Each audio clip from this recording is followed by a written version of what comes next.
இன்னும் மடி வைக்கும். இன்னும் ஒரு வாரம் 10 நாள் ஆகும். இன்னும் மடி லூஸ் இருக்குது ஃபுல்லாக. இதை போன இது 13 லிட்டரு கறந்தது. இந்த தாட்டி அதே 13 15 இப்படி கிட்ட வரும். இன்னும் மடி இருக்குது. காம்பு நல்லா நம்ம வாங்குகிற மாடு எல்லாமே 4 காம்பு 4 விதமாக நல்லா தள்ளி நல்லா கேப் இருக்குது. இந்த மடி லூஸ் பாருங்கள். மடிக்கும் மாட்டுக்கும் ஒரு சம்மந்தமே இல்லை. நல்ல மடி வைக்கும். நல்ல மடி வைக்கும். மடி லூஸு நல்ல லூஸு. மேய்ச்சலுக்கு அருமையான மாடுக. எங்கே கட்டினாலும் தான் பாறை சந்தை எங்கே கட்டினாலும் மேயும். நல்ல மாடு நல்ல நரம்பு. அதாட்டுக்கான இன்னும் டைம் இருக்குது. இன்னும் ஒரு வாரம் ஆகும். அதான் அந்த மாடாட்டமே நரம்பு பாருங்கள். நல்ல பால் நரம்பு இருக்குது. மேய்ச்சலுக்கு அருமையான மாடு. இதாட்ட மாடு தான் நம்ம ஏரியாவுக்கு நம்ம கிளைமேட்டுக்கு ரொம்ப 10 20க்கு மேலே நம்ம எடுத்தோம்னாலும் தாங்காது மேயாது.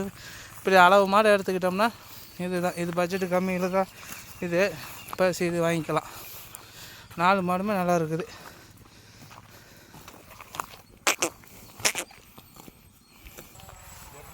நல்ல மடி முரட்டு மடி வைக்கும். இன்னும் கண்ணு போடாமல் சொரப்பு விட்டுச்சுன்னா நல்ல நரம்பு மடி நரம்பு ஃபுல்லாக இருக்குது. நான் கேமரா வச்சுக்கிட்டு கிட்ட போனால் மாடு அக்கட்டு வருது.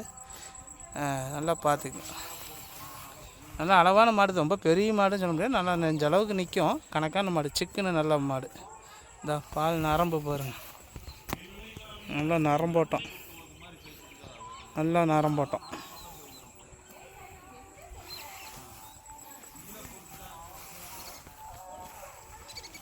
மடி நல்லா லூஸ் வைக்கும். அதுக்கு நம்ம கிட்ட போனால் அது பயந்துக்கிட்டாங்க நெவுறுது. கேமராலாம் போட்டாட்டு நிற்கும். செல்லை வச்சுக்கிட்டு போகிறனால இதாவாங்க. 2 பக்கம் பால் நரம்போட்டம் பார்த்துங்க.